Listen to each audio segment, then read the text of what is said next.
لا إله إلا الله وحده لا شريك له له الملك وله الحمد وهو على كل شيء قدير. بسم الله الرحمن الرحيم. الحمد لله رب العالمين والصلاة والسلام على سيد المرسلين وعلى آله وصحبه أجمعين ومن اتبعهم بإحسان إلى يوم الدين. أما بعد.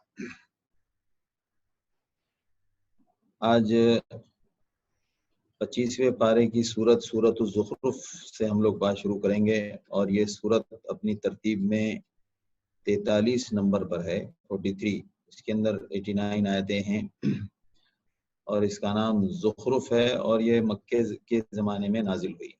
اس کے مضمون سے یہی اندازہ لگتا ہے کہ یہ بھی مکے کے وسطی دور کی نازل شدہ سورتوں میں سے ہے، اور مضمون وہی ہے، عقیدہ توحید اور رسالت اور آخرت. یہ 3 بنیادی عقیدے ہیں جس کے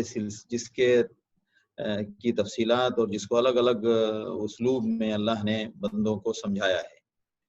لہذا حامیم والکتاب المبین، حامیم حروف مقطعات ہیں. اللہ کتاب مبین کی قسم کھا رہے ہیں کہ انا جعلناہ قرآنا عربیا، کہ ہم نے اس کتاب کو عربی میں اتارا ہے. یہ قرآن عربی ہے، لعلکم تعقلون، تاکہ تم سمجھ سکو اور تم عذر نہ پیش کر سکو کہ یہ مضمون یا یہ زبان ہمارے تو پلے ہی نہیں پڑ رہی ہے. اور یہ رات دن جو اس دعوت کو دبانے اور آپ صلی اللہ علیہ وسلم کی محنت کو موڑنے، یا اس سلسلے میں جو لوگ ایمان لے آئے تھے ان کو واپس، جو گھر واپسی کا جو ڈائلاگ ہے، یہ تو جب سے حق اور باطل کا سلسلہ چلا ہے تب سے ہے. جیسا کہ اولا تعودن فی ملتنا، یہ وقال الذین کفروا لرسلهم لنخرجنکم من ارضنا او لتعودن فی ملتنا. یہ انبیاء سے بھی پہلے کہا گیا کہ بھائی یا تو تم واپس آ جاؤ، لوٹ آؤ. تو یہ سلسلہ تو تا قیامت رہے گا، اور لہٰذا ان کی کوشش یہ ہوتی تھی کہ وہ دعوت دبا دیں، یا جو لوگ جن لوگوں نے اس پیغام کو قبول کر لیا ہے ان کو واپسی پر مجبور کریں. تو قرآن کہتا ہے کہ افنضرب عنکم الذکر، تم جتنی بھی کوششیں کر لو لیکن اللہ کا فیصلہ ہے، اور تمہارے اس زیادتی کی وجہ سے کیا قرآن درگزر کرتے ہوئے اس سلسلے کو روک دے گا؟ نہیں روکے گا. یہ جب تک اللہ نے اس کا جو نظام بنایا ہے اور اس کو غالب کرنے اور اس کلمہ حق کو حتمی طور تک پہنچانے کا جو اللہ کا نظام ہے اور جو فیصلہ ہے وہ پورا ہو کر رہے گا. تم ہر طرح سے کوششیں کر لو لیکن یہ سفر جاری رہے گا. افنضرب عنکم الذکر صفحا ان کنتم قوما مسرفین وکم ارسلنا بالنبیین فی الاولین، ہم نے بہت نبی پہلے بھیجے، وما یاتیہم من نبی، اور یہ پہلا کوئی واقعہ نہیں ہے کہ محمد صلی اللہ علیہ وسلم کے ساتھ کفار مکہ جو کر رہے ہیں، یہ کوئی پہلی بات نہیں ہے. اس سے پہلے جتنے بھی انبیاء آئے ان تمام کے ساتھ ان کی قوم نے مذاق اڑایا اور ان کی ہنسی اڑاتے تھے، اور ان کا مقصد یہ ہوتا تھا کہ ان کی دعوت کو روکیں اور ان کو آئندہ دعوت دینے سے کا موقع حاصل نہ ہو، اور جو لوگ ان کے بات پر ایمان لا رہے ہیں ان کو واپس لائیں. یہ کوششیں شروع سے جاری رہی. تو قرآن کہہ رہا ہے کہ ہم نے ہلکنا اشد منہم بطشا، ان سے زیادہ طاقت والوں کو ہم نے ہلاک کر دیا. ومضى مثل الاولین، اور پہلے لوگوں کی مثال کافی ہے، وہ گزر چکی. اور ان سے پوچھو کہ زمین و آسمان کو کس نے پیدا کیا، تو وہ خود کہیں گے کہ عزیز علیم نے پیدا کیا. تو جس نے پیدا کیا تو یہی تو آپ سے مطالبہ کیا جا رہا ہے کہ ہر جگہ بھی اسی کی خلقت اور اسی کی قدرت اور اسی کی شہنشاہی ہے، اسی کو مانو.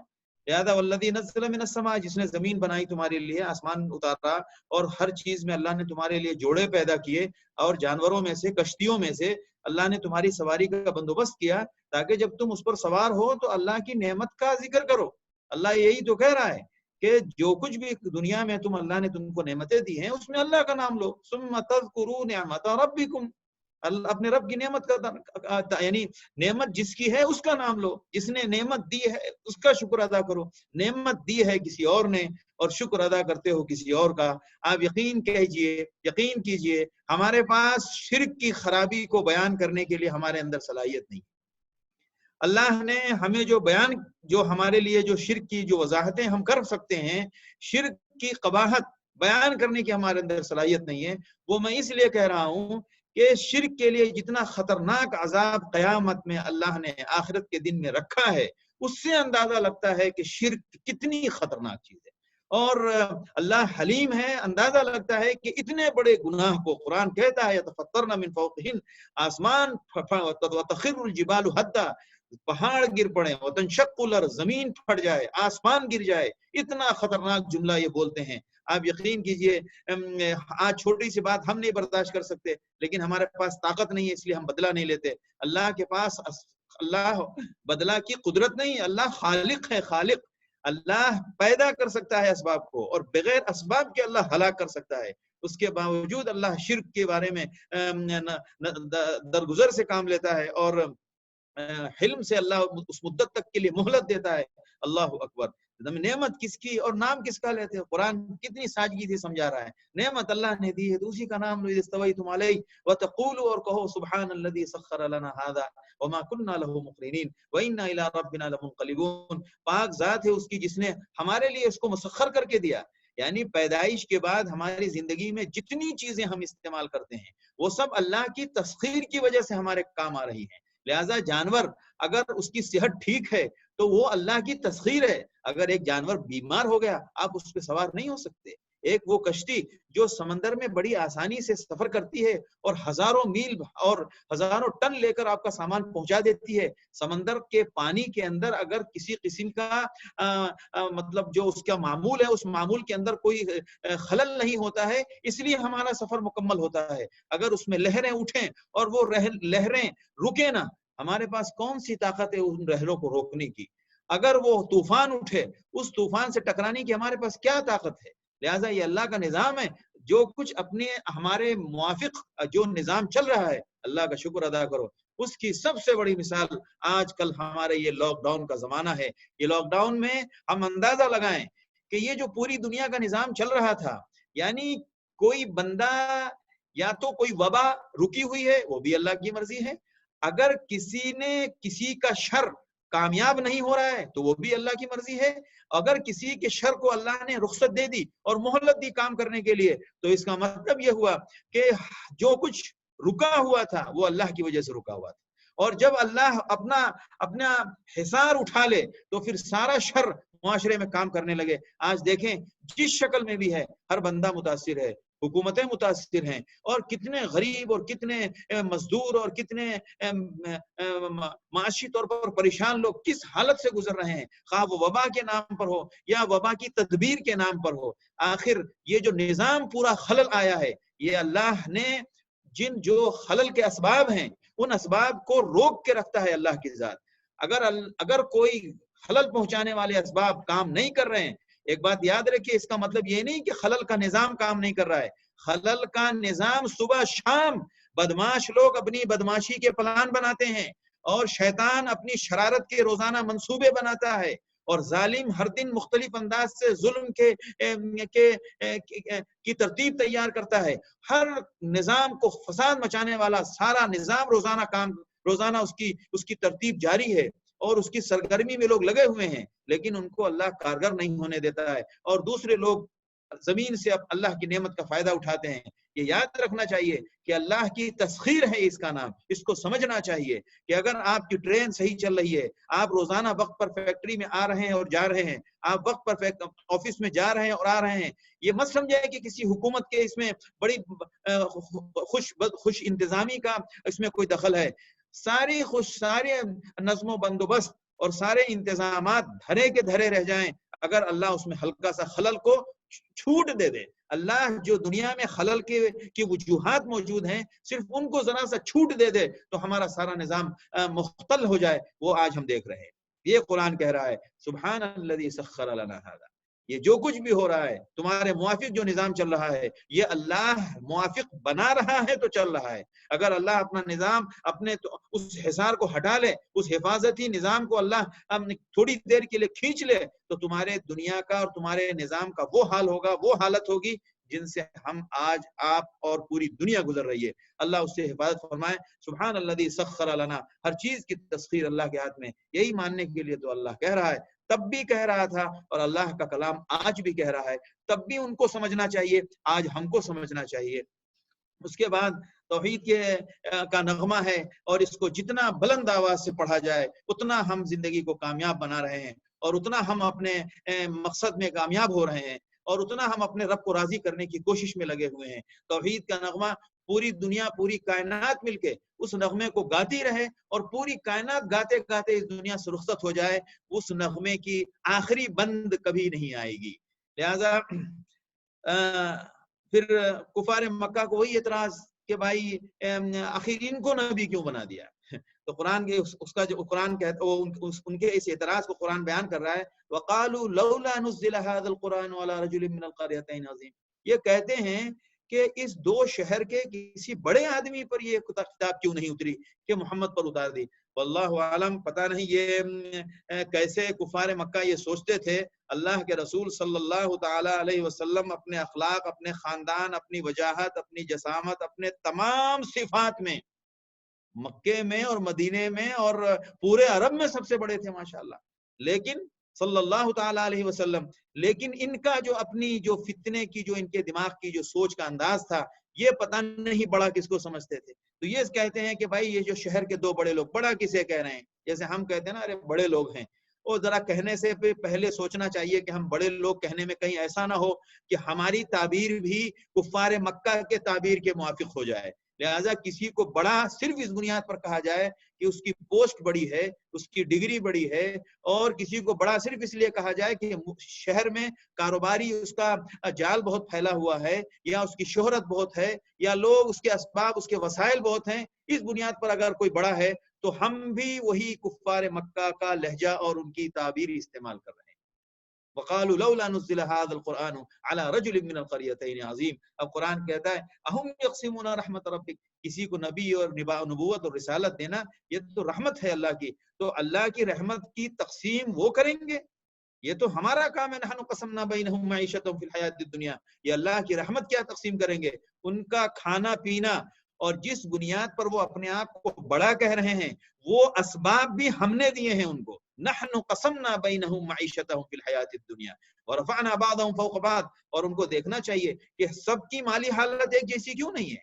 آخر یہ ہر بندہ چاہتا ہے کہ میں بھی کسی سے پیچھے نہ رہوں، لیکن وہ کیوں کسی کے قریب اور کسی کے آگے نہیں ہو پاتا ہے؟ کیوں؟ یہ اللہ کا نظام ہے۔ ہر ورفعنا بعضهم، یہ ہم نے درجہ بندی کی ہے، لیتخذ بعضهم بعضا سخریا، اور اس درجہ بندی میں بھی ہماری قدرت کا جہاں دخل ہے وہیں پر تمہاری رعایت کا دخل بھی اس میں بہت ہے۔ کیوں کہ اگر یہ نہ ہو اور سب لوگ معاشی طور پر یکساں ہو جائیں تو کوئی کسی کو خاطر میں نہ لائے اور کوئی کسی کا کام نہ کرے۔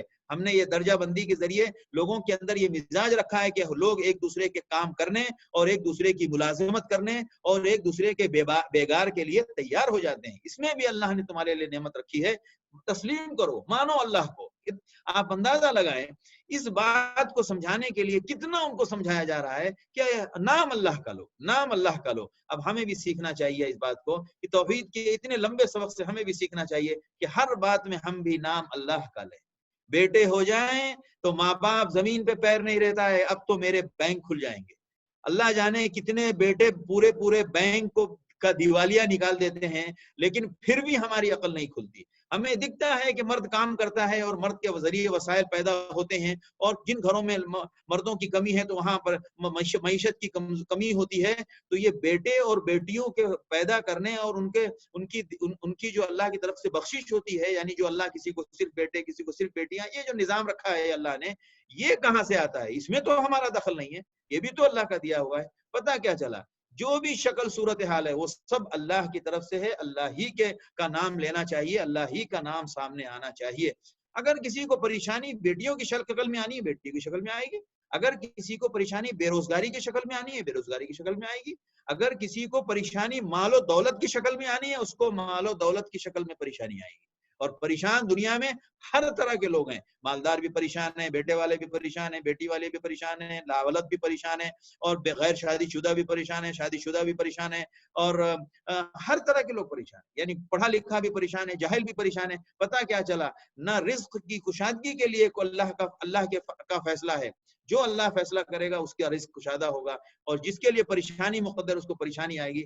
دوسری چیزوں کا نام نہ لو۔ مومن کے لیے جو بہترین جملہ کہا گیا وہ یہ کہ مومن کی شان یہ ہے کہ اگر اس کے ساتھ پریشانی آئے تو صبر کرے، اور اگر نعمت سے اللہ اس کو مالا مال کرے تو اللہ کا شکر کرے۔ اللہ یہ چاہتا ہے۔ اس کے بعد اللہ فرما رہے ہیں کہ اگر لوگوں کے پورے طور پر گمراہ ہو جانے کا خطرہ نہ ہو تو اللہ رب العالمین یہ جو ان کو آزمانے کے لیے اللہ ان کی چھتوں کو سونے چاندی کی لبیوتہم سقفا من فضة ومعارج علیہ یظہرون، اور ان کی سیڑھیاں چاندی سونے کی بنا دے، اور ان کے گھر کے دروازے اور ان کے گاؤں تکیے جس پر وہ بیٹھتے ہیں ان سب کو اللہ بالکل مزین کر دے اور زینت سے مالا مال کر دے۔ لیکن یہ سب تو معمولی زندگی ہے۔ والآخرۃ عند ربک للمتقین، اصل انجام آخرت میں اللہ متقیوں کے لیے ان کے حق میں فرمائے گا۔ ومن یعش عن ذکر الرحمن، جو اللہ کا نام نہیں لے گا، اللہ کی بولی نہیں بولے گا، اور جو ہر بات میں اللہ اللہ نہیں کرے گا، ہر چیز کی نسبت اللہ کی طرف نہیں کرے گا، ومن یعش عن ذکر الرحمن نقید لہ شیطانا، ہم شیطان کو اس پر مسلط کر دیتے ہیں اور وہی اس کا دوست بن جاتا ہے۔ وانہم لیصدونہم عن السبیل، اور یہ سب لوگ ان کے اس کو راہ حق سے دور کرتے ہیں، اور وہ سمجھتے ہیں کہ ہم حق پر ہیں اور ہم ٹھیک ٹھاک ہیں۔ اس کے بعد حضرت موسیٰ علیہ السلام اور حضرت فرعون کا تذکرہ بیچ میں آیا ہے، اور آخرت کی کچھ مناظر پیش کیے گئے ہیں، اور اس کے بعد ایک جملہ اس میں کہا گیا ہے کہ هل ينظرون الا الساعة، یہ کیوں نہیں مان رہے ہیں توحید کو، رسالت کو، کتاب کو؟ کیا وہ قیامت کا انتظار کر رہے ہیں؟ ان تأتيهم بغتة، اچانک وہ تو اچانک آ جائے گی اور ان کو پتہ بھی نہیں چلے گا۔ الاخلاء يومئذ بعضهم لبعض عدو الا المتقين، آج جو یہ آپس میں اس دین کی مخالفت اور اس کی تردید و تکذیب کے لیے آپس میں یہ ایک دوسرے کے دوست بنے ہوئے ہیں، ایک دوسرے کے حامی بنے ہوئے ہیں، اور ایک دوسرے کی معاونت اور اس کی نصرت کرتے ہیں دین کو مٹانے کے نام پر، اور انہیں یہ لگتا ہے کہ ہماری یہ دوستی جس طرح آج ہم ایک دوسرے کو بچانے کے لیے ایک دوسرے کے دوست اور ہمنوا ہیں اور ہمدرد ہیں، تو یہ معاملہ ہمارا آخرت تک جائے گا۔ تو قرآن کہتا ہے اس غلط فہمی کو یہی صاف کر لو، جتنی دنیا کی دوستی ہے وہ سب یہی ختم ہو جائے گی، اور آخرت میں وہ سب دشمنی میں تبدیل ہو جائے گی۔ الا المتقین، دوستی کا رشتہ جو یہاں وجود میں آیا ہے وہ قیامت میں وہی باقی رہے گا جس کی بنیاد تقوی پر ہو۔ لہذا متقی، اہل تقوی، اہل ایمان کی جو دوستی ہے وہ یہاں سے لے کے جنت تک باقی رہے گی، اور جو دوسرے نام کی دوستیاں ہیں وہ ساری کی ساری دوستیاں تقوی کے نام کے علاوہ ساری دوستیاں قیامت کے دن دشمنی میں تبدیل ہو جائیں گی۔ لہٰذا ان ذالک لحق تخاصم اہل النار، جہنم میں لڑیں گے، میدان حشر میں لڑیں گے، فوراً قبر سے اٹھنے کے بعد جب سب نفسا نفسی کا عالم ہوگا، اس کے بعد جب حساب کتاب کا دور شروع ہوگا، اس وقت سے لے کر جہنم تک مستقل لڑائیوں کے علاوہ، دشمنی کے علاوہ، ایک دوسرے کے اوپر لعنت بھیجنے کے علاوہ کوئی کام نہیں ہوگا۔ آپس میں ان کے ہاں کوئی خوشی کا جملہ، کوئی راحت کا جملہ کسی کے منہ سے نہیں نکلے گا۔ یہ قرآن کہہ رہا ہے کہ یاد رکھو اس معاملے میں جو تمہارے کو جو دوستی تم کو جو دھوکہ دے رہی ہے، اس دوستی کے بارے میں یہ بات دماغ میں سبق یاد کر لو کہ ساری دوستیاں جو تقوی کے علاوہ جو دوستیاں قائم ہوئی ہیں وہ ساری دوستیاں قیامت میں دشمنی میں تبدیل ہو جائیں گی، صرف ایک ہی دوستی وہاں باقی رہے گی، وہ ہے تقوی والی دوستی۔ لہٰذا کسی سے بھی دوستی اور کی جائے وہ صرف اللہ کے لیے، الحب فی اللہ والبغض فی اللہ۔ پھر اس میں تو جنت اور جہنم کے مناظر کہ جنتیوں کو اللہ یہ نعمتیں عطا فرمائے گا، اور جہنمیوں کہ بار بار وہ جب فی عذاب جہنم خالدون لا یفتر عنہم وہم فی مبلسون وما ظلمناہم، ولیکن جب وہ بالکل ان کے اوپر عذاب میں کوئی کمی نہیں آئے گی تو وہ جہنم کے داروغہ سے کہیں گے کہ بھائی ہمارے بارے میں کچھ تو فیصلہ نکلواؤ، اور ہمارے لیے کچھ عذاب میں نرمی، اور کچھ ہمارے لیے کچھ، مطلب یہ سب درخواستیں پیش کریں گے۔ یہ آخری یہ آیت جس کے بارے میں علماء نے لکھا ہے کہ ان کی الگ الگ موقع پر جو درخواستیں ہوں گی، کچھ مراحل ہیں، یہ آخری مرحلہ ہے جس کے بعد ان کو بالکل کہہ دیا جائے گا قال انکم ماکثون، بس آج کے بعد سے تم کو کوئی بات نہیں کرنی ہے، فیصلہ یہی ہے کہ اب یہیں رہنا ہے، نکلنے کا کوئی راستہ نہیں۔ لہذا اس کے بعد اللہ کی توحید کا تذکرہ ہے، اور یہ ان کو بتایا گیا ہے کہ تم کیا سمجھتے ہو کہ تم تنہائی میں، خام و تنہائی میں چھپ کر جو تم پلان بناتے ہو، ام یحسبون کہ ہم نہیں جانتے۔ قرآن کہتا ہے تمہاری سرگوشی اور تمہارے راز کو بھی اللہ سنتا ہے. اور سننے کے علاوہ اللہ نے تمہاری حجت کے لیے ایک اور بندوبست کر رکھا ہے کہ بے شک اللہ سنتا بھی ہے اور ہمارے فرشتے اس کو لکھ بھی رہے. وَلَدَيْنَا وَرُسُلُنَا لَدَيْهِمْ يَكْتُبُونَ. آپ ان سے کہہ دیجئے کہ اگر اللہ کے ہاں بیٹا ہوتا, اللہ کے ہاں کوئی اولاد کا معاملہ ہوتا تو سب سے پہلے میں اس کی عبادت کرتا. سبحان اللہ کی ذات, زمین و آسمان کا رب اور عرش عظیم کا رب اللہ پاک ہے. آپ ان کو ان کی باتوں میں چھوڑ دیجئے اور ان کو اسی حال میں غافل رہنے دیجئے یہاں تک کہ قیامت کا دن آ جائے. وَهُوَ الَّذِي فِي السَّمَاءِ إِلَٰهٌ. وہ اللہ کی ذات جو آسمان میں بھی الہ ہے, آسمانوں میں بھی معبود وہی ہے, زمین میں بھی معبود وہی ہے.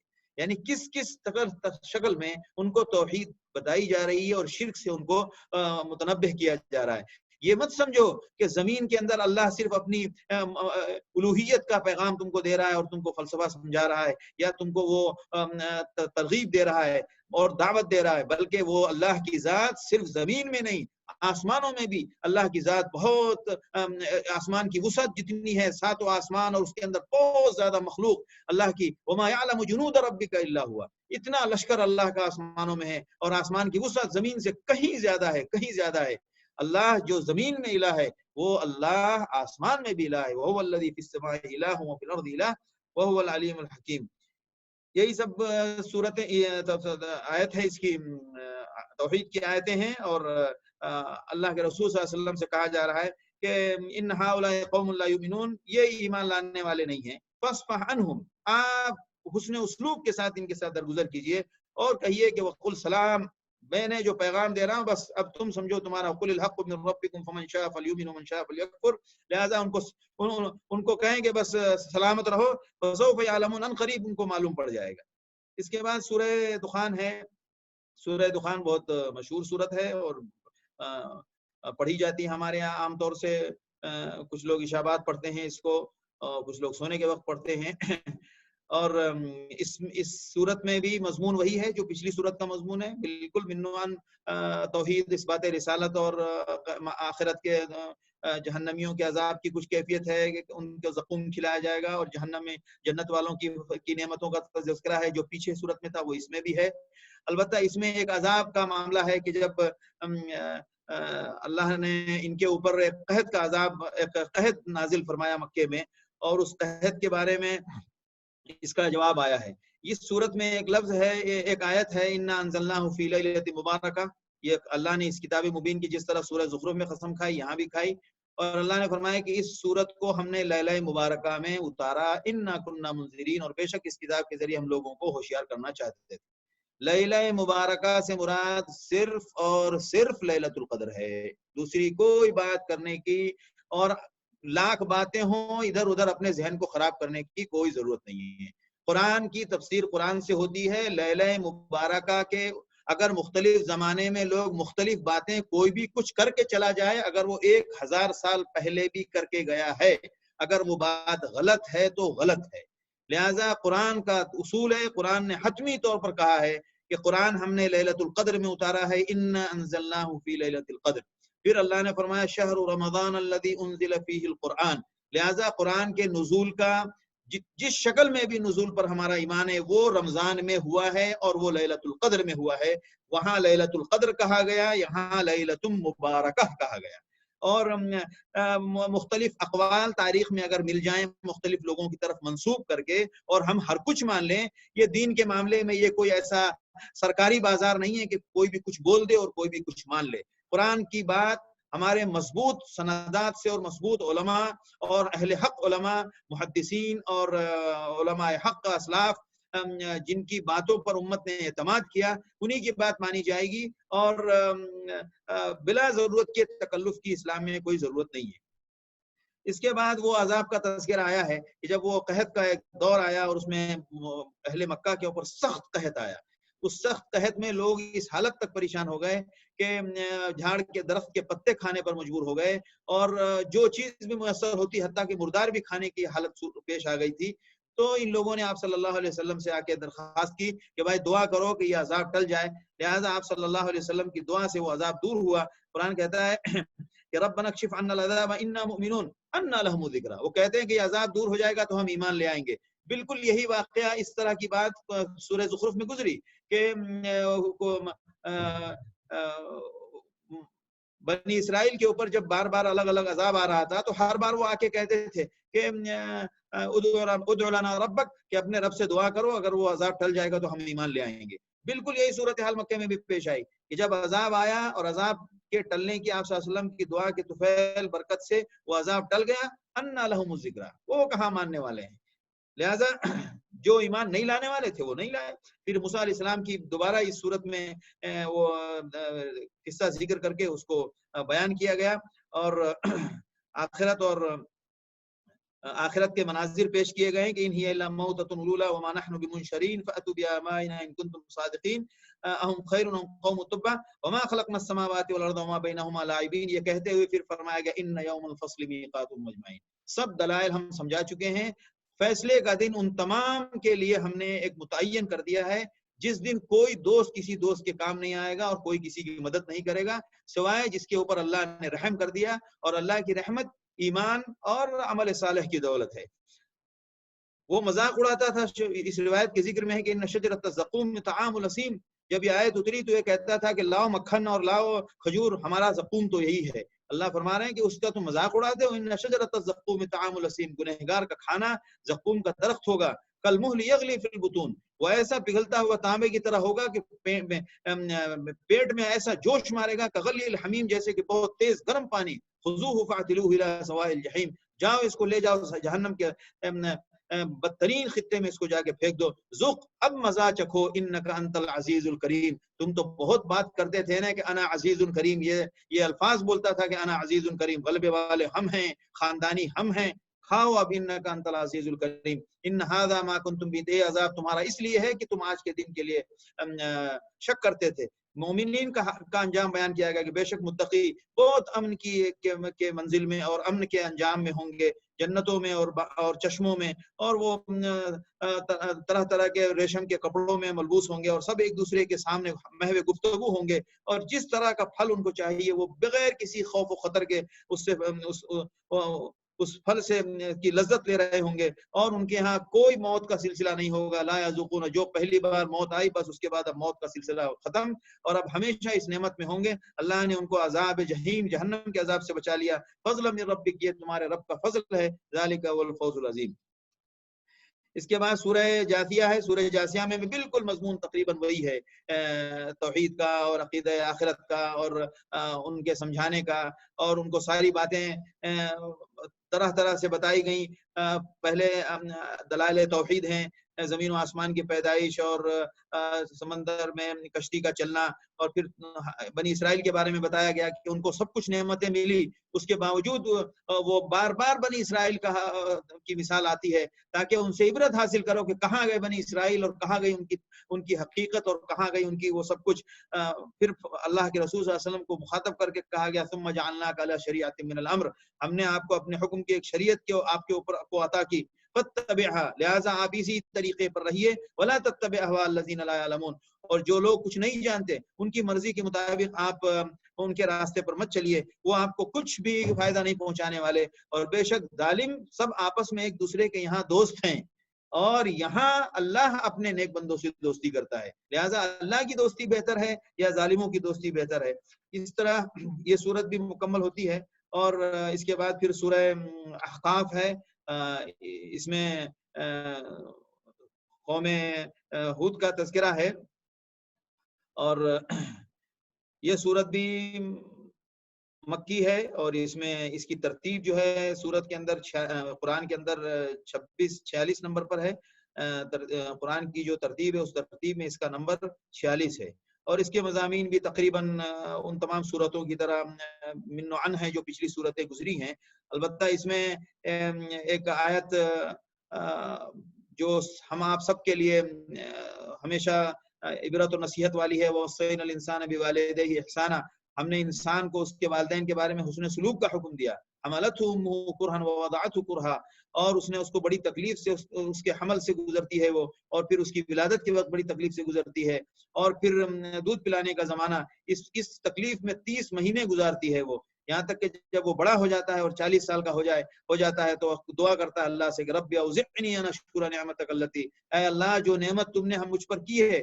اس نعمت کا شکر ادا کرنے کی توفیق عطا فرما جو تو نے مجھ پر کی اور میرے والدین پر کی، اور مجھے اس بات کی بھی توفیق دے کہ میں ایسے اعمال کروں جس کو تو پسند کرتا ہے، وَأَصْلِحْ لِي فِي ذُرِّيَّتِي، اور میرے اولاد کے معاملے میں اللہ تو میرا معاملہ ٹھیک کر دے، میں تیرے سامنے توبہ کرتا ہوں اور بے شک میں مسلمانوں میں سے ہوں۔ اولئک الذین، جو لوگوں کا جذبہ یہ ہوتا ہے کہ وہ اللہ سے اعمال صالحہ کی اور شکر کا عمل کرنے کی توفیق کی دعا مانگتے ہیں، اللہ ان کے اچھے اعمال کو قبول کرتا ہے اور ان کی برائیوں کو اللہ معاف فرمائے گا، اور ان کا معاملہ اللہ جنت والوں میں، جنت میں ان کو شامل، جنت کے لوگوں میں ان کو شامل فرمائے گا، اور یہ وہ سچا وعدہ ہے جو ان سے وعدہ کیا گیا۔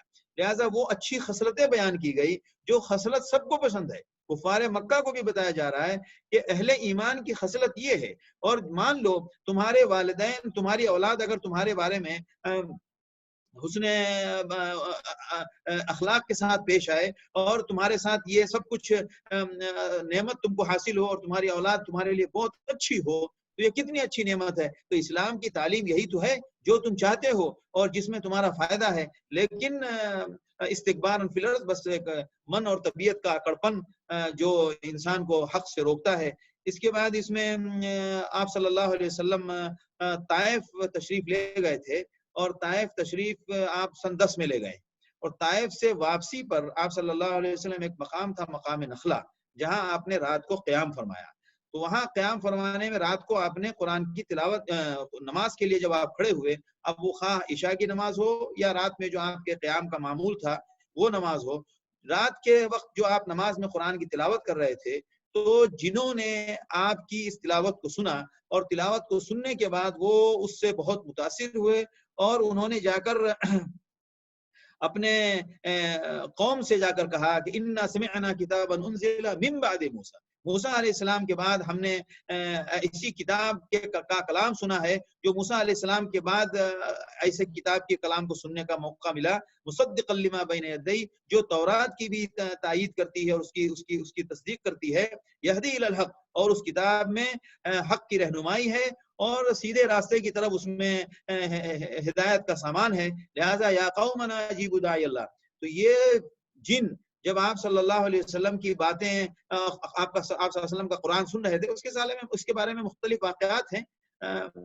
کہ یہ جنوں کا ایک جماعت تھی جو رات دن اس تلاش میں تھی کہ ہم جب آسمان پہ جاتے ہیں تو آسمان سے ستاروں کے ذریعے ہم پر بہت سخت پہرا بٹھا دیا گیا ہے، اور جہاں کہیں کچھ ہم اپنی آگے بڑھنے کی کوشش کرتے ہیں تو فوراً ہمیں ایک تیز بھڑکتے ہوئے شعلے سے ہم پر برسائے جاتے ہیں، شہاب ثاقب۔ لہذا اس کے بعد ان کو انا لا ندری اشر نرید بهم الفرد ام اراد بهم ربهم رشدا، لہذا وہ اس کے لیے تلاش میں تھے۔ تو ایک دستہ جو گھوم رہا تھا وہ گھومتے گھومتے وہ یہاں پہنچا، تو یہاں ان کو پتا چلا کہ اچھا وہ ایک نئی چیز جو اس پیمانے پر جو موسیٰ کے زمانے میں تھی اس طرح کی چیز، اب یہ ایک نئی چیز ایک نئی چیز ظاہر ہوئی ہے، لہٰذا ہو نہ ہو یہی وجہ ہو جس کی وجہ سے ہمارے لیے پہرا اتنا سخت کر دیا گیا ہے۔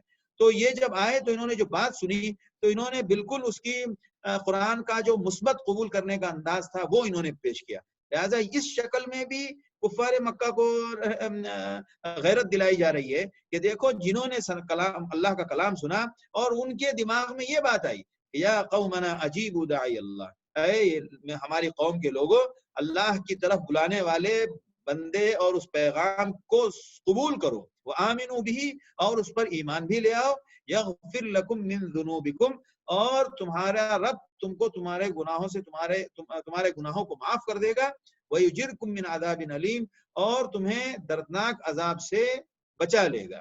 اس آیت کی بنیاد پر بعض علماء کہتے ہیں کہ جن بھی جنت میں جائیں گے۔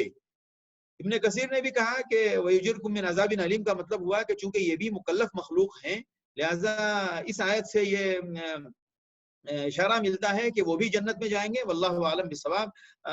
بعض کہتے ہیں کہ اگر یہ راہ حق پر رہیں گے تو یہ جہنم کے عذاب سے بچا لیے جائیں گے، اور اگر راہ حق پر نہیں رہیں گے تو ان کو جہنم میں عذاب میں مبتلا کیا جائے گا۔ لہذا جو جن جیسے شیطان اور ابلیس یہ سب جن ہیں، یہ جنہی کی قسمیں ہیں شیطان اور ابلیس، جیسے انسانوں میں ہوتے ہیں جو سرکش ہو گئے، دین کے سخت باغی ہو گئے، وہی شیطان ہوتا ہے اور وہی ابلیس ہوتا ہے، وہ انسانوں میں بھی ہوتا ہے.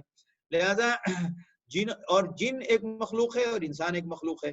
تو جن چونکہ ان کے جو عناصر ہیں جس سے وہ بنے ہیں وہ آگ سے بنا ہے. خلقتنی من نار، اور اللہ نے بھی فرمایا کہ خلق الانسان من مارج من نار، خلق الانسان من صلصال كالفخار وخلق الجان من مارج من نار. لہذا وہ آگ سے پیدا ہوا ہے. تو اب جنت میں یہ جائیں گے تو کیا اسی طرح جس طرح جنت میں مومن مرد اور مومن عورتیں ہوتی ہیں؟ واللہ عالم بالصواب. بعض علماء نے کہا ہے کہ ان کو خدا میں جنت بنایا جائے گا، اور بعض کہتے ہیں کہ جہنم کے عذاب سے بچ جانے کا مطلب ہوا کہ وہ جہنم سے عذاب سے بچ گئے، یہی ان کے لیے بہت بڑی بات ہے. اور واللہ عالم بالصواب. اس میں علماء کے اقوال الگ الگ موجود ہیں، اور جن کو شوق ہو تو وہ اس کا مطالعہ کر سکتا ہے. اس کے بعد اللہ کے رسول صلی اللہ علیہ وسلم کی رسالت کے اوپر پھر آخر میں آیت ذکر کی جا رہی ہے، فاصبر کما صبر اولو العزم من الرسل. جس طرح تمام انبیاء نے صبر کیا، اولو العزم انبیاء نے، لہذا آپ بھی ان کی طرح صبر کیجیے. لہذا دعوت کے کام میں، تبلیغ و دعوت، دین کی طرف بلانے کے معاملے میں ثابت قدم رہنا داعی کے لیے بھی اور جو لوگ ایمان لے آئے ہیں ان کے لیے بھی بہت بڑا ایک ہتھیار ہے اور ایک بہت بڑا سہارا ہے اور بہت بڑا اللہ کی طرف سے پیغام ہے. فاصبر کما صبر اولو العزم من الرسل. اس کی شکل کیا ہوتی ہے صبر کی؟ کہ جو دعوت ہم دے رہے ہیں وہی دیتے رہیں گے، جس دعوت پر ہم ہیں اس سے ہم ہٹیں گے نہیں، اور ہمارے پاس اسباب کی قلت ہوگی تو ہم اسی دائرے میں اپنے بساط کی حد تک دعوت دیں گے. جب ہمارے پاس وسائل بڑھ جائیں گے تو ہم اس پیمانے کو آگے پھیلائیں گے، یعنی اس دائرے کو پھیلائیں گے. یہی ہوتا ہے صبر کا نظام. لہذا آج کے دور میں مسلمانوں کو بھی کم سے کم ان آیات کی روشنی میں اپنے لیے ایک اللہ کی طرف سے پر امید ہونا چاہیے کہ آج بھی اہل ایمان، چاہے ہمارا ایمان جس حالت میں کمزور ہو اور ہمارے اخلاق کمزور ہوں، آج بھی پوری دنیا کا کمزور مسلمان بھی اپنے ایمان کو بچانے کی کوشش کرتا ہے. لہٰذا وہ باطل کی طرف سے جو اعتراضات اٹھتے ہیں اس کو ناپسند بھی کرتا ہے، اور جس کو جواب دینے کی صلاحیت ہے وہ جواب بھی دے رہا ہے، اور جس کو جواب دینے کی صلاحیت نہیں ہے تو وہ جہاں اپنے دائرے میں موجود ہے وہیں اس کو ناپسند کر رہا ہے اور وہیں اپنی زبان سے فوراً اس کی تردید کر رہا ہے. لہٰذا اپنے دین پر باقی رہنے کی یہی شکلیں ہوتی ہیں. لہٰذا جو باطل کی طرف سے حملے ہوں یا جو باطل کی طرف سے سازشیں ہوں یا باطل کی طرف سے یا دشمنوں کی طرف سے جو کچھ بھی ہمیں اپنے دین سے ہٹانے یا ہمارے نظریے کو بدلنے یا ہمارے نظریے پر حملہ جو ہوتا ہے، اس کے لیے جو کچھ ہم کر سکتے ہیں وہ ہمیں کرنا چاہیے. یہی صبر کی ایک کیفیت ہوتی ہے. لہٰذا وہ حملہ کرتے ہیں، ہم اس کا جواب دیتے ہیں، اور وہ کہتے ہیں کہ ہمارے اس نظریے کو مان لو، ہم مانیں گے نہیں، اور ہم اپنے اس کو تم تک پھیلائیں گے بھی، تم کو سمجھائیں گے بھی. یہی طریقہ ہے دین پر چلنے کا جو ان کو بھی کہا گیا تھا، ہمیں بھی کرنا چاہیے. اور بے شک پر امید بات یہ ضرور ہے کہ اس دور میں بھی ایک بڑی تعداد کم سے کم یہ کردار پیش کرتی ہے، اور اللہ کی ذات سے امید ہے انشاءاللہ اللہ تعالیٰ اس کو قبول فرمائے گا. مسئلہ یہ ہے کہ دین کی باتیں سننے کے بعد ہمیں اپنے عمل کے بارے میں ہمارا نظریہ واضح ہوتا ہے. ہمارا نظریہ ہم پر امید کس بنیاد پر ہوں، وہ جب تک ہم دین کی تفصیلات نہیں سنیں گے تو ہم اپنے بارے میں ہمارا نظریہ خود واضح نہیں ہو سکتا ہے. اب ہم اس حقیقت کو کیسے ملائیں، فاصبر کما صبر اولو العزم سے کیسے موافقت کریں؟ اس کے لیے ظاہر سی بات ہے ہمیں دینی مجالس اور علم کی حکمت والی باتیں بار بار سننا چاہیے. تو اس سے ہمیں اپنے عمل میں ہمارے اندر اعتماد پیدا ہوتا ہے، اور ہمارے اوپر جہاں ہمیں اپنی کوتاہی کے بارے میں اللہ کے دربار میں جہاں تھوڑا سا خوف اور اپنے اوپر اللہ کی گرفت کا خوف پیدا ہوتا ہے، وہیں پر ان کردار کے ساتھ موافقت پائی جانے کی وجہ سے امید بھی آتی ہے. اور مومن کا کام یہی ہے کہ وہ ہمیشہ اپنے آپ کو خوف اور امید، خوف و رجا کے بیچ میں رکھے. یہ ہماری زندگی کا ایک کام ہے. یہ ایسی کوئی چیز نہیں ہے کہ جو سرسری طور پر آئے اور ختم ہو جائے، نہیں، یہ ہماری زندگی کے ساتھ جڑا ہوا ہے. لہذا ہمیں ہمیشہ اپنے کردار کے بارے میں اس کو قرآن و حدیث کے ساتھ اس کا کنیکشن اور اس کا ربط ضبط محسوس اور معلوم کرتے رہنا چاہیے. اور یہ دینی مجالس میں بیٹھنے سے اللہ کی توفیق سے انشاءاللہ قرآن و حدیث سے جڑنے سے ہمارا اپنے عمل کے بارے میں نظریہ بہت واضح ہو جائے گا. اب جو صورت آ رہی ہے یہ ہے سورہ محمد، سورۃ محمد. آپ صلی اللہ تعالی علیہ وسلم کے نام پر یہ صورت ہے اور یہ صورت مدنی ہے.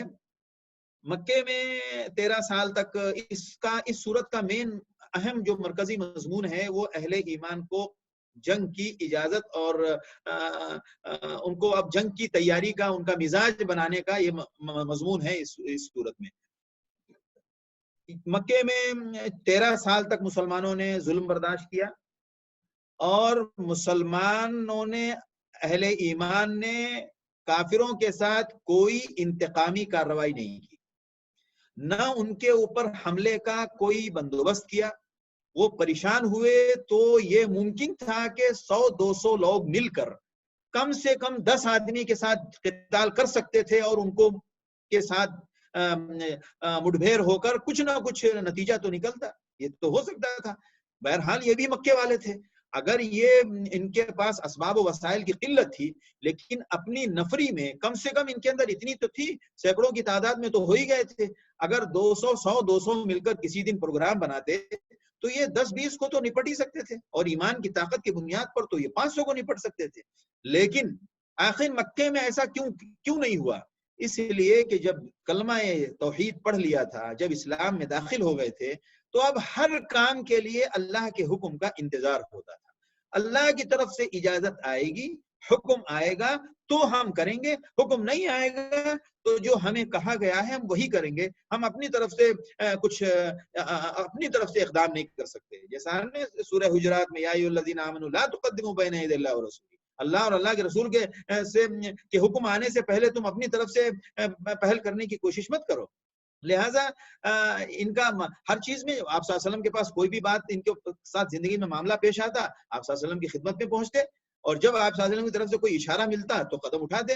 لہٰذا جب ہجرت کا اشارہ ملا تو ہجرت کی، جب تک ہجرت کا اشارہ نہیں تھا نہیں گئے. لہٰذا کفار مکہ کی تمام پریشانیوں کو برداشت کرتے رہے، کوئی انتقامی اور کوئی جوابی کارروائی انہوں نے نہیں کی. کیوں؟ اس لیے کہ اللہ کی طرف سے ابھی اجازت نہیں ملی تھی. 13 سالہ مکی زندگی پوری دنیا کے لیے جواب ہے اس بات کا کہ اسلام زور سے، طاقت سے، تلوار سے اور جنگ سے نہیں پھیلا ہے. یہ 13 سالہ زندگی جواب ہے اس بات کا.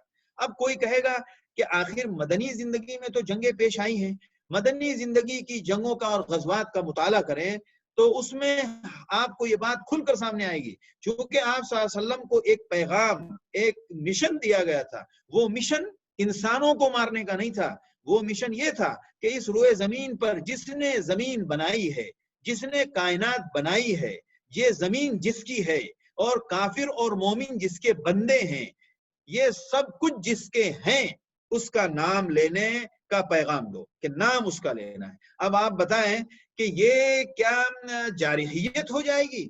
یعنی آپ جس کا کھا رہے ہیں اور جس کے پیدا کی ہوئی مخلوق ہیں، آپ اس کا نام نہ لیں اور اس کا نام لینے کے لیے کوئی مشن نہ بھیجا جائے. اللہ نے یہ مشن اس لیے بھیجا تاکہ لوگ قیامت کے دن جو اللہ نے جس مقصد کے لیے دنیا بنائی ہے اس مقصد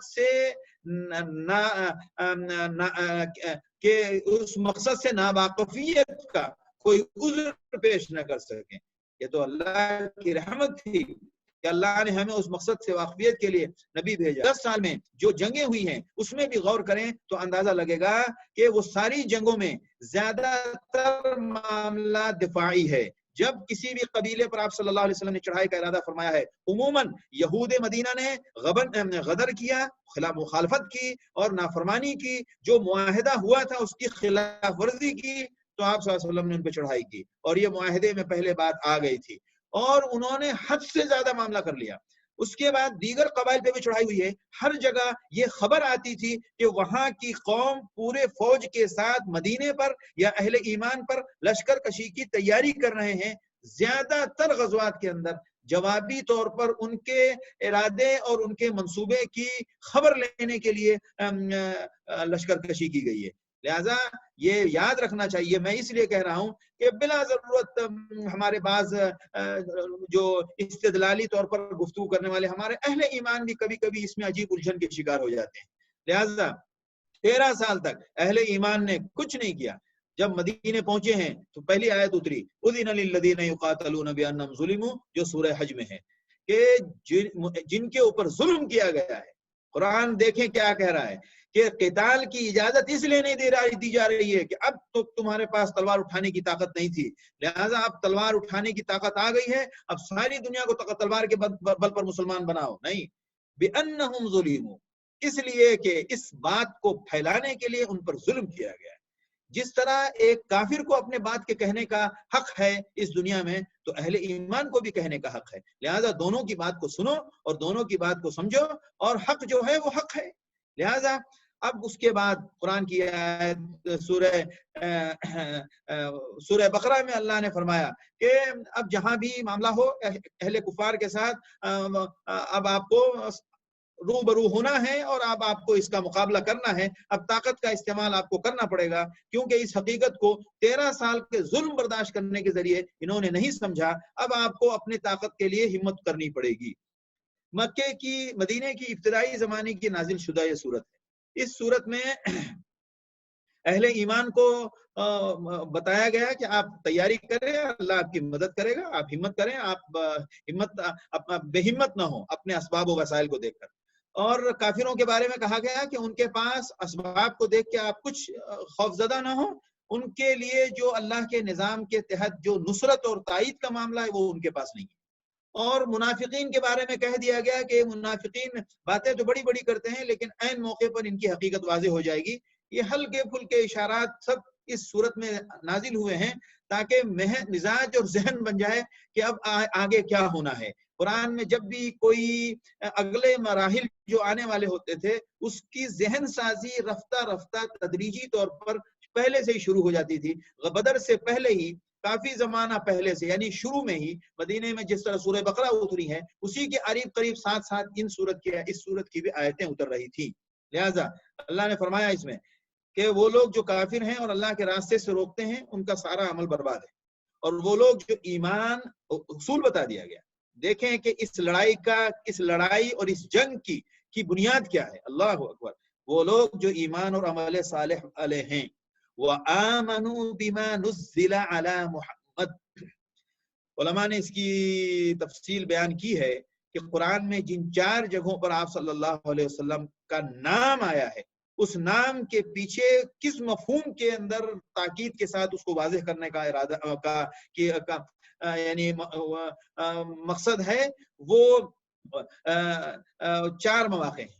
اس میں سے ایک موقع، ایک تو وہاں محمد رسول اللہ وما محمد اللہ رسول قد خلت سورہ آل عمران میں کہ آپ صلی اللہ علیہ وسلم کی موت کے تعلق سے کسی قسم کا کوئی شبہ نہ پایا جائے جو آج بھی ہمارے لوگ اس میں مبتلا ہیں، تو وہاں پر نام کے ساتھ آیا تاکہ رسول اور نبی کے نام پر وہ کسی دوسرے رسول اور نبی کی تعویل نہ نکال لیں. اسی طرح محمد رسول اللہ والذین معہ، صحابہ کی عظمت بیان کرنے کے لیے یہاں پر آپ صلی اللہ علیہ وسلم کا اسم گرامی کے ساتھ جو جماعت ہے اس کی اہمیت واضح ہو جائے. حضرت زید کے ساتھ جو موبل بیٹے کا معاملہ تھا اور ختم نبوت کا معاملہ تھا، وہاں عقید تبنی اور ختم نبوت 2 باتیں ایک ساتھ واضح کی جا رہی تھی.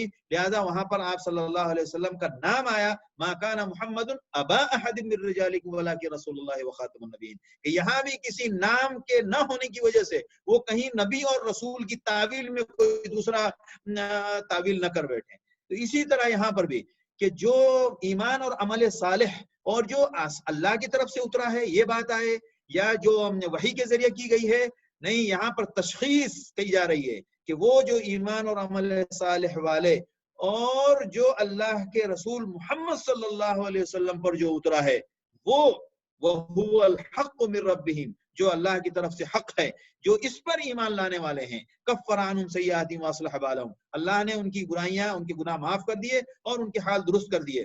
یہ بتا دیا گیا کہ جو اب مطلوب حق وہ اس شکل میں مطلوب ہے کہ ایمان، جو ایمان کی عام تعریف ہے وہ تو مطلوب ہے ہی، اور عمل صالح مطلوب ہے ہی، اور ایمان کی نیک تخصیص یہ مطلوب ہے کہ ایمان اس شرط کے ساتھ چاہیے کہ محمد صلی اللہ علیہ وسلم کی رسالت نبوت کے ساتھ ایمان چاہیے۔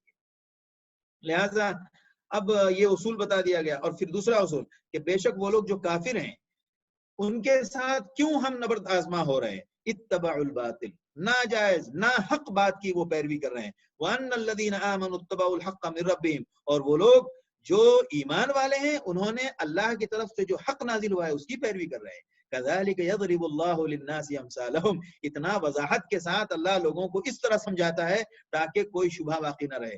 تو اب جو معاملہ دو گروہوں کا جو ٹکراؤ کا شروع ہوگا اس کی بنیاد انسانی دشمنی نہیں ہے، اس کی بنیاد حق اور باطل ہے۔ وَأَنَّ الَّذِينَ آمَنُوا ذَلِكَ بِأَنَّ الَّذِينَ كَفَرُوا اتَّبَعُوا الْبَاطِلَ وَأَنَّ الَّذِينَ آمَنُوا اتَّبَعُوا الْحَقَّ مِن رَبِّهِمْ۔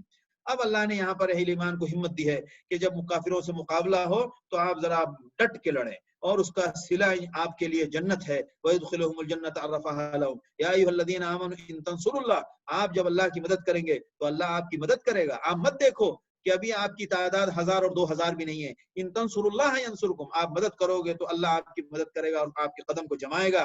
اور وہ لوگ جو کافر ہیں ان کے لیے تو ہلاکت ہے، ان کے اعمال تو برباد ہیں، اس لیے کہ وہ اللہ کی نازل کردہ چیزوں کو پسند نہیں کرتے۔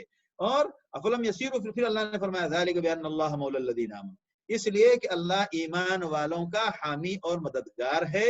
وَأَنَّ الْكَافِرِينَ لَا مَوْلَىٰ لَهُمْ، دیکھ رہے ہیں آپ، یعنی اس ٹکراؤ میں دو گروہوں کی تشخیص بالکل واضح کی جا رہی ہے، حق اور باطل، ایمان اور کفر۔ لہذا لڑائی کی بنیاد یہ ہے۔ اب اللہ نے وہ تیسرے اہل ایمان کی فضیلت اور اس کے کچھ ان کے انعامات آخرت کے تعلق سے ذکر کرنے کے بعد اللہ نے فرمایا منافقین کے بارے میں کہ وہ لوگ جو ایمان لے آئے وہ کہتے ہیں کہ کوئی سورت کیوں نہیں اتر رہی ہے قتال کے بارے میں، لولا نزل سورۃ محکمہ وذکر فیہا القتال، اس وجہ سے سورت کا نام سورۃ القتال بھی ہے، کیونکہ اس میں قتال کا ذکر آیا ہے، کہ اس میں قتال کا ذکر ہو۔ رأیت الذین، تو منافقوں کے دیکھو گے جن کے دلوں میں بیماری ہے یعنی نفاق، تو ان کے سامنے موت منڈلاتی ہوئی نظر آئے گی۔ وہ جیسے ہی قتال کا ذکر سنتے ہیں تو بس وہ تو ان کی حالت خراب ہو جاتی ہے، وہ صرف ان کو بیوی بچے کی ٹینشن ہے، بس بیوی بچے کی ٹینشن ہے۔ فَهَلْ عَصَيْتُمْ إِن تَوَلَّيْتُمْ أَن تُفْسِدُوا فِي الْأَرْضِ وَتُقَطِّعُوا أَرْحَامَكُمْ، ایسے لوگوں کے اوپر اللہ کی لعنت ہے اور وہ اندھے بہرے ہیں۔ افلا يتدبرون القرآن، غور سے پڑھو سب بات صاف ہو جائے گی۔ افلا يتدبرون القرآن ام علی قلوب اقفالها، پھر اللہ نے مزید اہل ایمان کو حوصلہ دلایا۔ اللہ نے فرمایا کہ اگر ان منافقوں کا حال یہ ایسا ہے کہ ہم حسب الذین فی قلوبہم، یہ منافق سمجھتے ہیں کہ ہم اس طرح دوغلی پالیسی کر کے ہم اپنا کام چلا لیں گے، تو اللہ نے فرمایا ان کے پورے راز کو ہم کھول سکتے ہیں، اور وَلَوْ نَشَاءُ لَأَرَيْنَاكُمْ، ہم چاہیں تو وہ سب کچھ دکھا دیں آپ کو، لیکن آپ ان کو ان کی نشانیوں سے پہچان لیں۔ ابھی اس کا وقت بعد میں ہے، لہٰذا ابھی صرف علامت میں پہچان لیں۔ وَلَتَعْرِفَنَّهُمْ فِي لَحْنِ الْقَوْلِ، ان کی چکنی چپڑی باتوں سے آپ سمجھ لیں گے۔ وَاللَّهُ يَعْلَمُ أَعْمَالَكُمْ، اور اللہ تمہارے اعمال کو جانتا ہے، اور ہم آزمائیں گے تم کو یہاں تک کہ ہمیں پتہ چلے کہ تم میں سے اللہ کے راستے میں قربانی دینے والا کون ہے اور اللہ کے راستے میں صبر کرنے والا کون ہے۔ وَنَبْلُوَ أَخْبَارَكُمْ، اور ہم تمہاری تمام خبروں کا ہم کو بھی آزمائیں گے۔ یعنی اب وہ مرحلہ ٹکراؤ کی شکل میں جو آنے والا ہے، اب آپ کا آزمائش، آپ کی آزمائش جہاد اور صبر کی یہاں سے شروع ہو رہی ہے۔ ان الذین کفروا، اللہ فرما رہے ہیں کہ جو کافر ہیں، جو اللہ کے راستے سے روکتے ہیں، اللہ اور اللہ کے رسول کی مخالفت کرتے ہیں ہدایت آنے کے بعد، وہ تمہارا کچھ نہیں بگاڑ سکتے، کچھ نہیں بگاڑ سکتے۔ وَسَيُحْبِطُ أَعْمَالَهُمْ، دیکھیے ہم سمجھتے ہیں کہ ارے مسلمان مارے جا رہے ہیں، مسلمان اس تکلیف میں جا رہے ہیں، ہم اس کو نقصان سمجھتے ہیں، یہ ہماری غلطی ہے۔ یہ نقصان نہیں ہے، یہ حالات ہیں، کچھ مصائب ہیں جن سے ہم گزرتے ہیں، اس کو نقصان نہیں کہتے۔ نقصان اسے کہتے ہیں کہ آپ کا نام مٹ جائے، نقصان اسے کہتے ہیں کہ آپ کی تعلیم مٹ جائے، نقصان اسے کہتے ہیں کہ آپ کا جو دین ہے وہ مٹ جائے، نقصان اسے کہتے ہیں کہ آپ ہدایت ڈھونڈنے کے لیے آپ مواد ڈھونڈیں اور آپ کو نہ ملے۔ آج ہمارے پاس ہدایت کے تمام اسباب موجود ہیں، تمام وسائل موجود ہیں جہاں سے ہم کو ہدایت کی روشنی حاصل ہو سکتی ہے، لہٰذا یہ تمہارا کچھ نہیں بگاڑ سکتے، ان کے تو سارے اعمال برباد ہو جائیں گے۔ اے ایمان والو، اللہ اور اللہ کے رسول کی فرما برداری کرو، اپنے اعمال کو برباد مت کرو، اپنے اعمال کو ٹھیک رکھنا ہے تو ہر عمل میں دیکھو کہ اللہ اور اللہ کے رسول کا حکم کیا ہے۔ اور اللہ نے فرمایا فلا تہینوا وتدعوا الی السلم، آپ اپنے آپ کو کمزور مت پڑیں کہ اور ان کو صلح کی دعوت دیتے رہیں۔ وانتم الاعلون، آپ ہی غالب رہیں گے۔ واللہ معکم، اور اللہ آپ کے ساتھ ہے۔ یہ سب حوصلے بنائے جا رہے ہیں، حوصلے دیے جا رہے ہیں۔ پھر اللہ نے فرمایا ہاں انتم ہؤلاء تدعون لتنفقوا فی سبیل اللہ، اب یہ زمانہ ہے تم کو اب دین کے نام پر پیسہ خرچ کرنا پڑے گا۔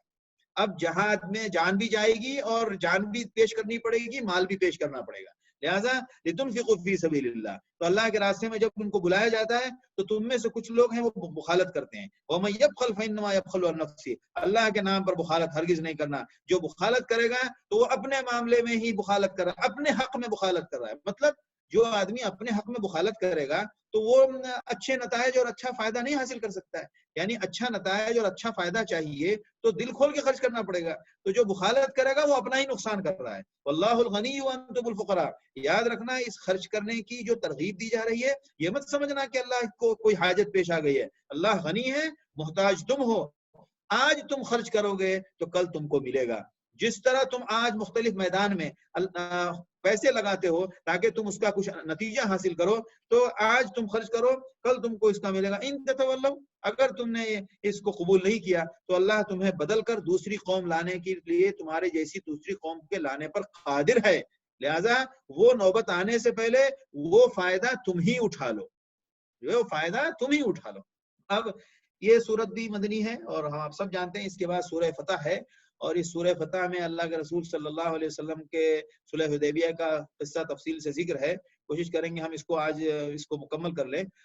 سورہ فتح سن 6 میں جب آپ صلی اللہ علیہ وسلم غزوہ احزاب اور بنی قریظہ کے مکمل ہونے کے بعد جو ہم نے اس وقت کہا تھا کہ اللہ کے رسول صلی اللہ علیہ وسلم نے فرمایا کہ اب ان کے اندر حملہ کرنے کی مدینے کے اوپر ہمت اور طاقت ختم ہو چکی ہے، کیونکہ ان کا جو آخری ان کا جو ان کی کوشش تھی کہ خود نہ لڑکے سب کے ساتھ مل کے لڑیں، کیونکہ انہوں نے سب کے ساتھ مل کے حملہ اس لیے کیا کہ اکیلے لڑنے کی طاقت ختم ہو چکی تھی. سب کے ساتھ مل کے اللہ نے لڑوایا. جب سب ناکام ہو کے چلے گئے تو اب یہ بات اور واضح ہو گئی کہ اب سب کے ساتھ مل کے لڑنے کی بھی طاقت ختم ہو گئی. تو اب بچا کیا؟ اب بچا یہ کہ اب حملہ برداشت کرنے کی نوبت آ گئی. لہٰذا آپ صلی اللہ علیہ وسلم نے فرمایا کہ اب آج کے بعد سے ہم تو جب یہ معاملات ٹھیک ہو گئے تو ظاہر سی بات ہے ہم کو مکے کو اور کعبے کو شرک سے صاف کرنا تھا، تو اس کے لیے اچانک جا کے تو نہیں ہوتا. لہٰذا اس کے لیے حکمت یہ ہوئی کہ آپ صلی اللہ علیہ وسلم نے پہلے باضابطہ پورے اہل ایمان کے ساتھ عمرہ کرنے کا ارادہ فرمایا، اور آپ صلی اللہ علیہ وسلم کو خواب بھی دکھایا گیا کہ آپ مکے میں داخل ہوں گے اور امن کے ساتھ اور آپ عمرہ کریں گے. مقصرین و محلقین، کچھ لوگ اپنے سر چھلوائیں گے، کچھ لوگ بال چھوٹے کریں گے. آپ صلی اللہ علیہ وسلم نے منادی کرا دی اور تمام ارد گرد قبائل میں بہت سارے لوگوں کو اعلان کرا دیا گیا مدینے کے ارد گرد سب جگہ کہ ہم عمرے پہ جا رہے ہیں، جس کو چلنا ہو وہ ساتھ چلے. لہٰذا بہت سارے لوگوں نے دیکھا کہ ابھی جو ہے یہ غزوہ خندق کے معاملے سے فارغ ہوئے ہیں، ایسا لگتا ہے کہیں ان کے دل میں عمرے کے نام پر وہ بدلہ لینے یا مکے کے اوپر چڑھائی کرنے کا ارادہ تو نہیں ہے. تو چلو دیکھتے ہیں کیا ہوتا ہے.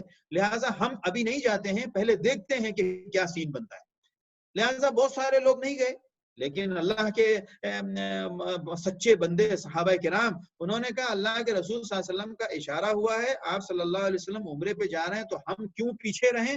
لہٰذا جو جانثار صحابہ تھے وہ ایک اعلان پر سب نے تیاری شروع کر دی. لہٰذا سب تیار، جو 1400 صحابہ تیار ہوئے اور آپ صلی اللہ علیہ وسلم 140 اونٹ کے ساتھ اور ان میں قلادہ باندھ کے شاعر کے طور پر تاکہ پتہ چلے کہ یہ عمرے کے لیے جا رہے ہیں، اور ایک ایک تلوار لینے کے لیے سب کو کہا گیا. کوئی جنگی علامت اور ساز و سامان کے ساتھ نہیں تھے، اور آپ صلی اللہ علیہ وسلم نے صحابہ کو 1400 صحابہ کے ساتھ ذوالحلیفہ میں احرام باندھا اور پھر آپ صلی اللہ علیہ وسلم تشریف لے گئے. جب یہ قافلے کے آنے کا پتہ چلا تو مکے والے پریشان ہو گئے، انہوں نے خبر لینا شروع کی. تو آپ صلی اللہ علیہ وسلم بھی مستقل جاسوس کو بھیجتے رہتے تھے. جب پتا چلا کہ یہ ایک راستے جو اصل راستہ ہے اس راستے سے یہ کسی قسم کی رکاوٹ ڈالنے کی کوشش کر رہے ہیں، تو آپ صلی اللہ علیہ وسلم نے راستہ بدل کے آپ صلی اللہ علیہ وسلم دوسرے راستے سے حدیبیہ کے مقام پر پہنچے جو حرم کے بالکل قریب تھا. اور اس بیچ میں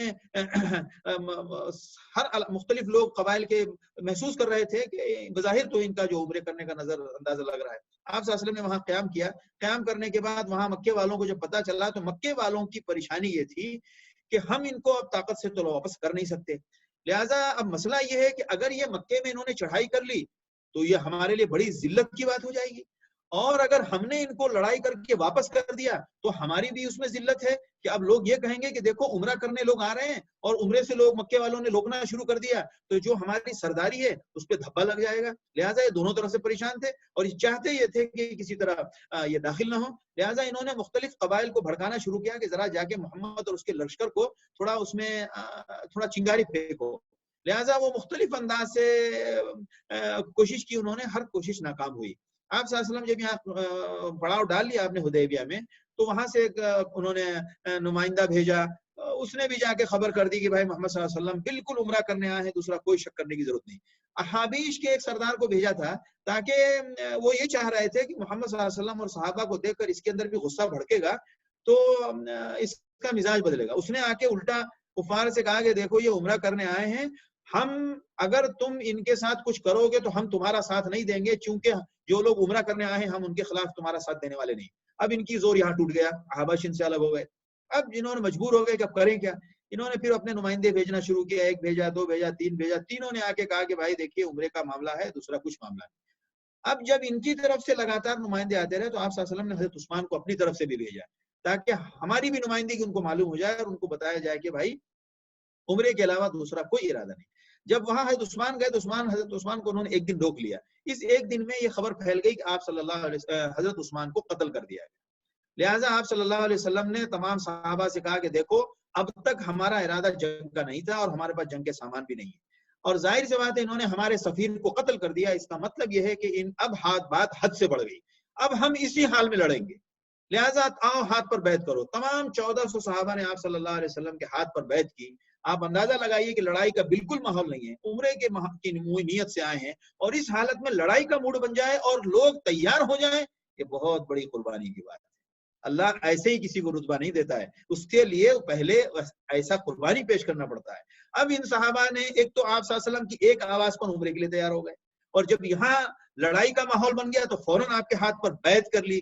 جب یہ صورتحال ہوئی تب قرآن نے کہا ہے لقد رضی اللہ عن المؤمنین اذ یبایعونک تحت الشجرہ، کہ آپ کے اس درخت کے نیچے جب آپ کے ہاتھ پر بیعت کر رہے تھے تمام صحابہ سے اللہ راضی ہے. کیوں؟ اس لیے کہ ایک آواز پر تو یہ آپ کے عمرے میں شریک ہو گئے، اور پھر یہاں جب بیعت کی بات آئی تو فوراً یہ آپ کے ساتھ بیعت کرنے لگے. اور پھر اس میں ایک بات یہاں سے ساتھ کہہ دوں کہ ہمارے وہ جو لوگ بہت سارے لوگ آپ صلی اللہ علیہ وسلم کو عالم الغیب رکھتے ہیں، ان کو ذرا پوچھئے کہ اللہ کے رسول صلی اللہ علیہ وسلم کو عالم الغیب تھے تو آپ صلی اللہ علیہ وسلم حضرت عثمان قتل تو ہوئے نہیں، لیکن اس خبر پر کہ آپ صلی اللہ علیہ وسلم حضرت عثمان قتل ہو گئے اور آپ صلی اللہ علیہ وسلم نے بیعت لی 1400 صحابہ سے اور حضرت عثمان ابھی زندہ موجود ہیں، تو اب ان سے پوچھئے کہ پھر آپ صلی اللہ علیہ وسلم کو عالم الغیب کس بنیاد پر بتاتے ہو؟ ذرا کیا خدا نہ خواستہ اللہ غور کرو، ذرا اللہ کے رسول کی شان میں گستاخی کر رہے ہو. یعنی اس کا مطلب ہے کہ آپ صلی اللہ علیہ وسلم اگر عالم الغیب ہیں تو آپ صلی اللہ علیہ وسلم کو معلوم ہونا چاہیے کہ وہ آپ حضرت عثمان زندہ ہیں، اور جب حضرت عثمان زندہ ہیں تو پھر آپ جھوٹی بیعت لے رہے تھے. اعوذ باللہ من الشیطان الرجیم. سوچتے بھی نہیں ہیں کہ ہم کیا کہنے جا رہے ہیں، اور آپ صلی اللہ علیہ وسلم کے عالم الغیب کو ثابت کر کے پتہ نہیں یہ کون سا آپ صلی اللہ علیہ وسلم کے مشن کو پورا کر رہے ہیں. لا الہ الا اللہ. اللہ نے جس کا بھی بچایا اللہ اس کی حفاظت فرمائے. اس میں کوئی جدال اور مناظرے کا ماحول نہیں ہے، بس قرآن کو سمجھنے کی ضرورت ہے اور اللہ سے دعا کرنے کی ضرورت. اگر سمجھ میں نہ آئے تو اللہ سے دعا کرو کہ اللہ صحیح فہم عطا فرمائے. ورنہ کفار مکہ آپ صلی اللہ علیہ وسلم کی بات کو کتنا تردید کر رہے تھے، وہ ہم مستقل 26ویں پارے تک یہی سنتے آ رہے ہیں. اب چونکہ اس کے آگے ہم آپ کا زیادہ وقت اس لیے نہیں لیں گے کہ اب اتنا میں نے سنا دیا ہے، اب 2-4-5 منٹ کے اندر کل یہ سورت کو ہم لے کر آگے نکلیں گے، کیونکہ اصل مواد جو ہے میں نے وہ بتا دیا. اب مزید 5-10 منٹ اور چاہیے تو بات دیر ہو جائے گی، لہذا انشاءاللہ اس کا بقیہ جو ہے کل اس پر گفتگو ہوگی. وآخر دعوانا الحمدللہ رب العالمین.